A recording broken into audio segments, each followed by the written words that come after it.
भ्रमण करने आए और लगातार बीटीएमसी एक्ट को लेकर के हम सब लोग, खास करके गौतम बुद्ध के मानने वाले लोग और बाबा साहब भीमराव अम्बेडकर साहब के मानने वाले लोग, बीटीएमसी एक्ट जो भेदभावपूर्ण एक्ट है उसको ख़त्म करने के लिए लगातार संघर्षरत है। और आज हम यहाँ पर आए थे कि लगातार यहाँ के स्थानीय लोगों के द्वारा और यहाँ जो बनते हैं, जो उनके द्वारा लगातार शिकायतें मिल रही थी कि बोधगया मंदिर का भ्रमण कीजिए, बहुत बड़ा ही अव्यवस्थित तरीके से मंदिर चल रहा है और ये पूरी तरीके से पूरी दुनिया का सबसे शांति का केंद्र है। गौतम बुद्ध को सिंबल ऑफ पीस के रूप में जाना जाता है और सिंबल ऑफ पीस के रूप में ये वर्ल्ड पीस सेंटर के रूप में हम लोग इसको महाबोधि मंदिर को जानते हैं। लेकिन पूरी तरीके से एक वर्ल्ड ट्रेड सेंटर बन गया है। यहाँ से व्यापार हो रहा है, यहाँ जो भी केयर टेकर हैं वो इसको निजी इस्तेमाल में, निजी अपने धन संपत्ति को बढ़ाने में इसका इस्तेमाल कर रहे हैं। पूरे तरीके से जो केयर टेकर हैं और या फिर उसके मेंबर्स हैं, मेंबर्स जिनके बारे में पिछले बार भी हमने कहा था कि अरविंद सिंह जो मेंबर्स हैं, यहाँ से आप देखिएगा कि यहाँ का दान का जो चावल आता है वो अपने गाड़ी में ठूस ठूस कर ले जाते हैं और ठूस ठूस कर धान रोपनी को बांटने के लिए, मजदूरी देने के लिए ले जाते हैं। इस तरीके का कृत्य यहाँ पर हो रहा है। यहाँ पर प्रेस मीडिया के साथियों को प्रतिबंध किया गया है और एक गया से हायर करके प्रेस रिपोर्टर को लाया गया है जो विजुअल्स को, जो फोटो को डॉलर में बेचने का काम करते हैं। तो इन तमाम चीज़ें हैं। तो हम इसी बोधगया में पले बढ़े, जन्म लिए हैं और बुद्ध के हम सब लोग अनुयायी हैं। पूरा दुनिया बुद्ध के तरफ आज देख रहा है और जहाँ बुद्ध ज्ञान प्राप्त किए, आज वहाँ पे पूरी तरीके से अव्यवस्था फैलाने की प्रयास हो रहा है। आप देख सकते हैं कि हर एक पूर्णिमा को पूजा होता है, लोग पूजा करते हैं और उसमें बुकिंग होता है। लेकिन जब आप मैनेजमेंट के साथियों से पूछिएगा तो एक बुकिंग को दिखाया जाता है, जबकि उसके आड़ में सैकड़ों पूजा उसके आड़ में कराया जाता है। अंदर में पहले यहाँ स्थानीय जो कारोबारी हैं, छोटे छोटे टेंट हाउस चलाने वाले, वो कारपेट बिछाते थे, टेंट लगाते थे, कुर्सी लगाते थे।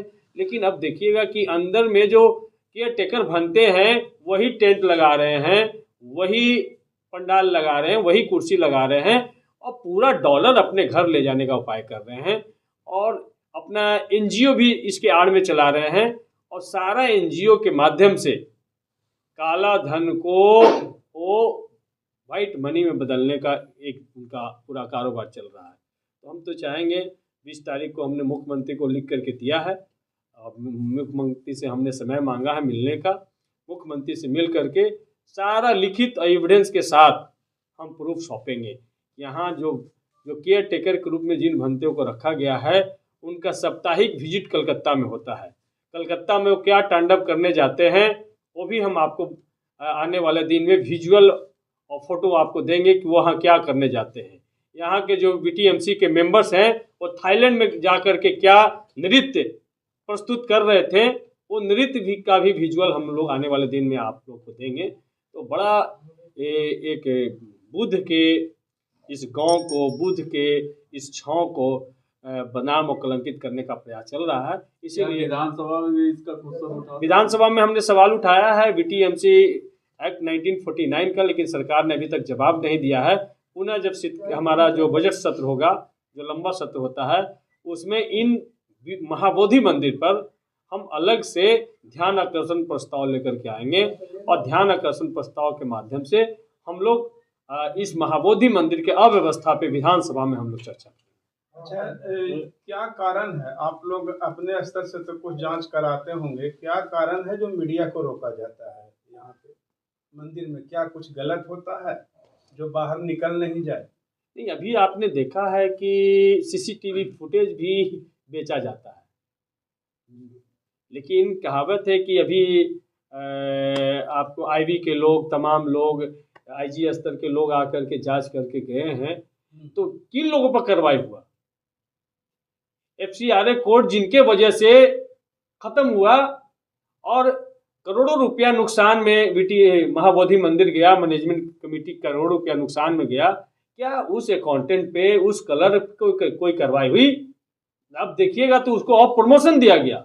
तो पूरा मैनेजमेंट काले धंधा में लगा हुआ है, ये स्पष्ट रूप से है। ये भी एक बहुत बड़ा प्रश्न है कि FCRA जब बंद हो गया तो विदेश से फंड कैसे आता है? विदेश से फंड अगर दान कैसे आता अगर है? मेंबर्स के या केयर टेकर के अकाउंट्स को जांच कर लिया जाए उनके इर्द गिर्द रहने वालों का, तो पता चलेगा कि डॉलर उनके खाते में आ रहा था। तो हम तो चाहेंगे सरकार से, खास करके केयर टेकर और उसके अलावा BTMC के जो मेंबर अरविंद सिंह ज़्यादा एक्टिव होते इसमें, इन तमाम लोग की संपत्ति की जांच की जाए। एक महाबोधि मंदिर के नाम पर एक काली कमाई एक जरिया बना लिए हैं। इनका तो भोजन भी रेस्टोरेंट से जाता है। बाहर से कौन आके यहाँ फोटोग्राफी करते हैं? बाहर से फोटोग्राफी तो एक ही जिला प्रशासन ने क्या साठ गांठ है DM के साथ में या BTMC के साथ में, एक ही मनीष भंडारी जी को अधिकृत किया गया है। क्या मनीष भंडारी को किसी सरकार ने व्यवस्था के तहत रखा है?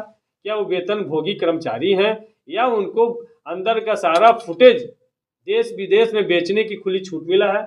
जब BTMC का जब गर्भगृह का CCTV फुटेज लीक होता है तो क्यों नहीं उस भंडारी पर कार्रवाई किया जाता है? ये सवाल है। तो पूरा का पूरा सिस्टम, जिसमें जिला पदाधिकारी भी सिस्टम में शामिल है, जिला पदाधिकारी भी सिर्फ आते हैं और सिर्फ रूटीन मीटिंग कर करके चले जाते हैं, इन तमाम चीजों पर कोई कार्रवाई नहीं होता है। तो जिला पदाधिकारी भी इस कुकृत्य में शामिल है। महाबोधि मंदिर के खिलाफ आप लगातार समस्या का आवाज उठा रहे हैं।